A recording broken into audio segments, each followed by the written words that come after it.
Assalamualaikum warahmatullahi wabarakatuh.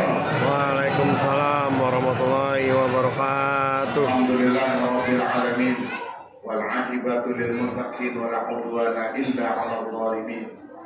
Asyhadu an la ilaha illallah wahdahu la syarika lah wa asyhadu anna Muhammadan 'abduhu wa rasuluhu la nabiyya ba'da. Allahumma shalli wa sallim wa barik ala sayyidina Muhammadin wa ala alihi wa ashabihi ajma'in. Alhamdulillah, malam ini kita sudah masuk malam yang kelima. Puasa kita sudah masuk hari yang keempat. Berarti puasa kita tinggal 26 hari lagi. Amin ya Allah. Amin. Atas izin Allah, puasa kita lancar, tarawih kita lancar, buka puasa juga lancar, termasuk makan sahur juga lancar. Judul pengajian kuliah tarawih malam ini adalah 3 amalan yang utama dan yang dicintai Allah Subhanahu wa taala. Nabi kita Muhammad SAW bersabda dalam satu hadis riwayat Abu Daud dan Imam At-Tirmidzi. Rasulullah ditanya oleh para sahabat ketika duduk santai di Masjid Nabawi di Raudhah. Sahabat nanya, "Ya Rasulullah, ayul amali afdalu 'indallah?" Ya Rasulullah, perbuatan apa yang dicintai Allah? Begitu kata para sahabat ketika sedang Kumpul santai di Masjid Nabawi di Raudhah. Rasulullah itu tempat duduk santainya di Raudhah min Riyadil Jannah. Jadi siapa yang umroh kemudian bisa sholat 2 rakaat di Raudhah, insya Allah bisa bertemu Rasulullah di surganya nanti. Amin ya Allah. Rasulullah menjawab, ada 3 amalan yang Allah cinta kalau dikerjakan. 1, as-salatu ala waktiha, sholat tepat pada waktunya. Susah bergampang,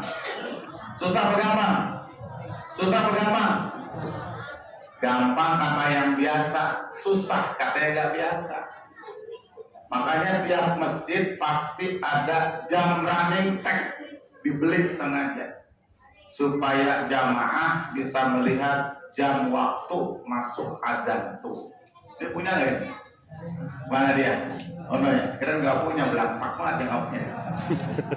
Itu proyek tuh, proyek running tag namanya.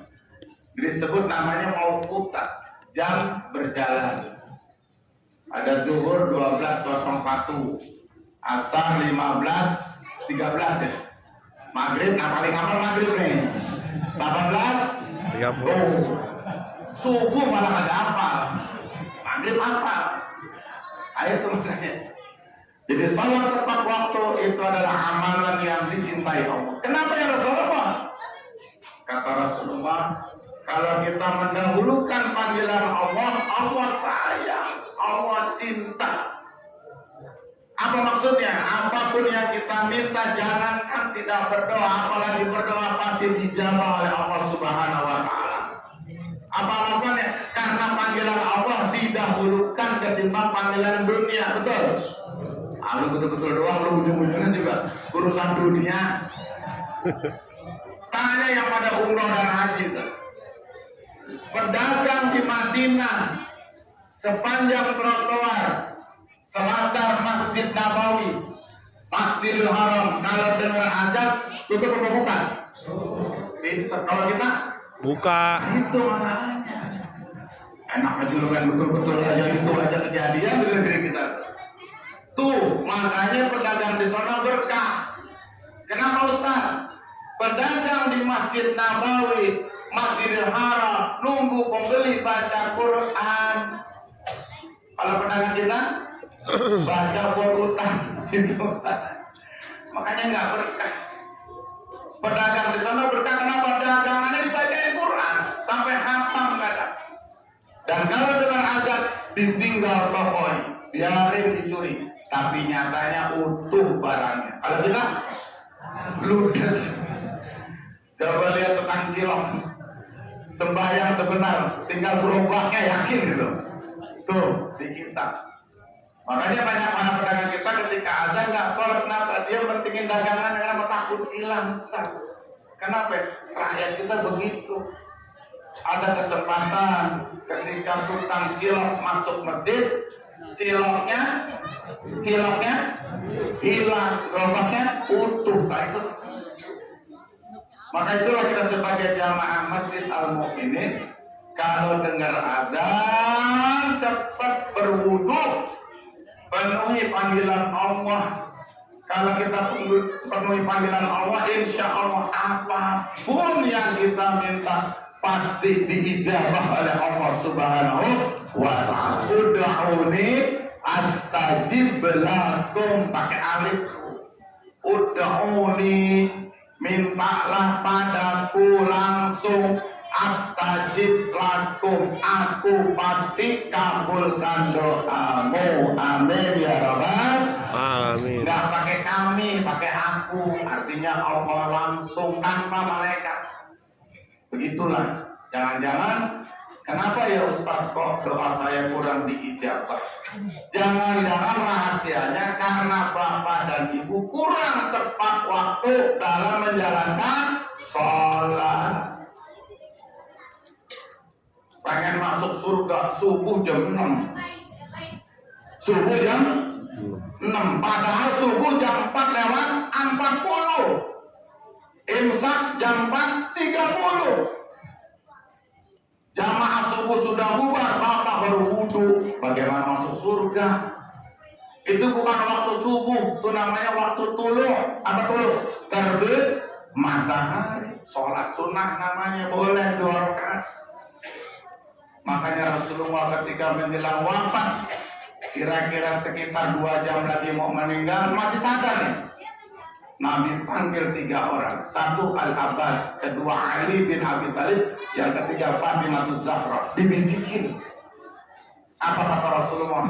Ya Ali, sambil merintih. Ini belum meninggal, masih sadar, masih bicara. Ya Ali, ada apa ya Rasulullah? Salatun la yu'akhkharna. 3 perkara jangan kamu tunda. Ditanya sama Ali, iya ya Rasulullah, apa itu? Sambil menangis. Rasulullah sambil merintih menjawab, as-salatu ala waqtiha, wal aimu wajadat kufuat, wal jadadatu idza ra'at. 3 perkara jangan kamu tunda. 1, sholat apabila tepat datang waktunya. 2, anak gadis apabila sudah dipinang. Yang ketiga, jenazah apabila sudah di depan mata. Jangan ditunda. Nah, Bu. Kalau ibu punya anak gadis dilamar orang, jangan ditun, cepat kawinin. Kenapa Ustaz? Hadis Nabi itu. Karena kalau ditunda, Masya Allah, belum waktunya akad nikah sudah matang. Apa matang, Pak? Bunting. Bu, dengerin. Kalau ada anak gadis ibu dilamar orang, cepat nikahin. Jangan ditunda. Walaupun cuma dikasih emas 1 gram, nggak apa-apa. Yang penting halal. Amin ya rabbal. amin. Ini jual mahal. Habis dilamar nikah, orang tuanya minta emas dibawain sesuai dengan tanggal lahir. Kebetulan anaknya tanggal lahirnya akhir bulan 31 Maret, akhirnya jumlah emasnya 31 gram. Lah, calonnya kelompok-kelompok. Masih bersyukur punya anak. Lahir cuma di awal bulan, tanggal 3 bulan Maret, berarti emasnya 3 gram. Lebih enak lagi tanggal 1, berarti emasnya 1 gram. Itu lebih. Jangan berarti orang melamar, nggak boleh. Kalau bisa, kalau sudah dilamar, nikah, resepsi, kapan aja. Boleh setelah punya anak, boleh 2 tahun, 3, karena sunnah wajibnya adalah nikah. Setuju? Banyak jomblo mana teh? Kawin kepada mau kiamat, kawin. Mau kiamat betul tuh pelumpang udah meletus, gunung Merapi udah erupsi. Bentar lagi mau kiamat, kawin makanya cepetan. Yang gadis juga cepetan. Mau kiamat betul kan Pak? Tanda-tanda kiamat apabila gunung banyak mengeluarkan api laharnya. Naudzubillah min Zalik. dan masuk ke materi sekarang. Amalan yang kedua yang Allah cinta adalah al-jihadu fisabilillah. Berjuang di jalan Allah. Ingat Bapak Ibu, terutama anak muda nih yang berpada ngaji. Jihad itu maknanya bukan perang. Jihad itu bahasa Arab dari kata jahada yujahidu jihadan mujahidan mujahadatan. Apa artinya? Berjuang sungguh-sungguh mencari ridha Allah. itu jihad. Apa contohnya Ustaz? Dagang, pergi pagi, pulang sore, lelah, letih, panas, capek, keringetan, bawa duit, kasih istri, kasih anak. Itu jihad. Ngajar ke sekolah-sekolah, dari pagi pulang sore, capek, letih, lelah, pusing, keringetan, sampai rumah, dapat gaji, dikasih istri, kasih anak. Jihad. Menuntut ilmu dari pagi pulang maghrib sampai rumah letih lelah sholat makan tidur jihad. Apa kata Rasulullah? Man salaka tariqan yaltamisu fihi ilman sahalallahu tariqan ila jannah. Siapa orang yang sungguh-sungguh mencari ilmu untuk Allah, maka Allah mudahkan baginya jalan menuju surga. Amin ya rabbal Alamin. Ini Bapak Ibu sekarang lagi nuntut ilmu, apalagi ngapain? Berarti kalau Bapak Ibu mati sekarang masuk surga. Amin. Mau? Mau. Kita doakan semoga pesawat Boeing 747 nyungsep ke masjid ini, tapi saya udah pulang. Sudah sampai rumah baru nyungsep ya. Itu jihad Pak, jihad itu. Berperang di jalan Allah juga jihad. Menolong orang kesusahan jihad. Tadi itu disebutin. Man fatara shaiman kana lahu ajru mislu shaimi la yanqusu shay'an illa siyam. Hadis Bukhari. Siapa orang yang memberi makan orang berbuka puasa, maka pahalanya sejumlah orang puasa, tidak dikurangi sedikit pun pahalanya. Amin ya rabbal Alamin. Kita doain tuh yang pada bawa makanan, kolak, sirup, batu es. Dan Bapak nyumbang yang murah aja, batu es aja, barang 2 galon udah. Itu pahalanya sebesar orang yang berpuasa. Amin ya rabbal Alamin. Asal Ikhlas. ikhlas. Jangan udah bawa kolak, bawa minuman ke masjid yang makbul. Tuh gua tuh yang bawa, kalau nggak boleh pada kelaparan lah. Hilang pahalanya. Ikhlas, susah itu. Dan yang terakhir, amalan yang dicintai Allah kalau kita kerjakan ini agak susah. Birrul walidain, berbakti kepada kedua orang tua. Ingat, bapak-bapak, ibu-ibu, sebelum jadi bapak, termasuk saya, kita adalah anak, betul? Maka itulah jangan sombong ketika kita jadi orang tua. Udah kaya, udah sukses, bapak ibunya dilupakan di kampung. Bapak ibu enak makan pakai rendang, ibu kita makan pakai singkong, masya Allah. Siang loh. Maka itulah tradisi mau puasa orang saling memaafkan. Tuh biarin aja boleh. Jangan dibilang bid'ah, boleh.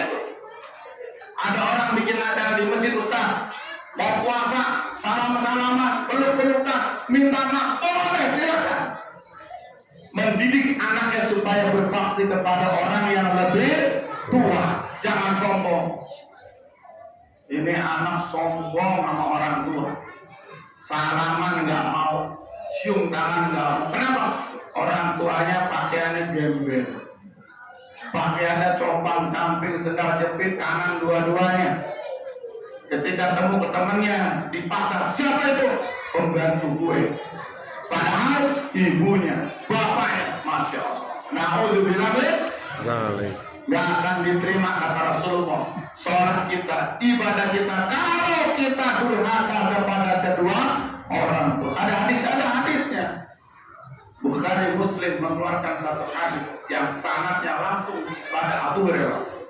Nabi bersabda, ridallah fi ridal walidain wa suhtullah fi suhtil walidain. Ridanya Allah ada pada ridha orang tua, murkanya Allah pun ada pada murka kedua orang Tua. Maka itulah ada satu hadis ketika Rasulullah khutbah Idul Fitri, tiba-tiba turun malaikat Jibril berdoa, ya Allah, jangan kau terima puasa Ramadannya anak yang durhaka pada orang tua. Nabi nangis. Amin ya Allah. Artinya apa? Nabi nggak suka kalau ada anak berpuasa tapi masih dendam sama ibu bapaknya. Dia tarawih rajin tapi masih dendam sama ibu bapaknya, termasuk pada mertuanya, maka tidak diterima sholatnya dan puasanya. Na'udzubillah min Zalik. Maka itulah, mumpung bapak ibu kita masih hidup, peluk dia, cium dia, minta maaf, bisikkan di telinga. Jangan minta maaf nunggu lebaran, salah. Kalau pas lebaran bapak ibu kita mati sebelum ketemu kita, rugi kita, menyesal kita. Minta maaf nggak mesti lebaran, kapanpun, dimanapun, setiap saat pun minta maaf kepada kedua orang. Makanya di Betawi ada tradisi, Pak. Di Betawi ada tradisi namanya munggahan. Ini saya dididik sama orang tua saya. Setiap mau puasa, saya didatangi tuh paman, encing, encang. Tujuannya apa? Dikenalin supaya nggak mati obor, agar anak ponakan hormat sama encang dan encing yang tua, hormat sama yang lebih tua kepada kakek neneknya. Dan bukan jalan kaki, Pak, bukannya kita lenggang kamu, tapi orang tua sudah disiapin rantang yang 6 susun. Apa isinya? Macam-macam. Buat dikasih keluarga. Itu tujuannya supaya ketika puasa cair, nggak ada dosa lagi. Ini anak sekarang, masya Allah. Anak sekarang, masya Allah, tidak kenal siapa pamannya, nggak kenal siapa bibinya, siapa pak de bude, nggak kenalnya. Kenapa? Yang salah bapaknya karena lupa mendidik berbakti kepada orang tua. Maka itulah jamaah Masjid Al-Mu'minin. Orang tua kita masih minta maaf kepada mereka. Kalau sudah meninggal, doakan. Dan jangan cuma didoakan, tapi ziarahi kuburnya. Ini ziarah kubur selalu lebaran. Kenapa sih? Nggak mesti lebaran, kapanpun boleh. Puasa juga boleh. Silakan. Jangan diprediksikan selalu lebaran. Kenapa? Bikin macet orang. Betul. Turawamahan setiap mau puasa macet. Kenapa? Orang pada ziarah kubur. Boleh orang bersaudara cuma bikin macet. Ini besok mau 1 Syawal penuh di mana-mana kuburan. Betul. Yang hebatnya lagi dia lupa pakai kuburan bawa rantang isinya opor. Karena mau mati makan opor. Itu yang salah.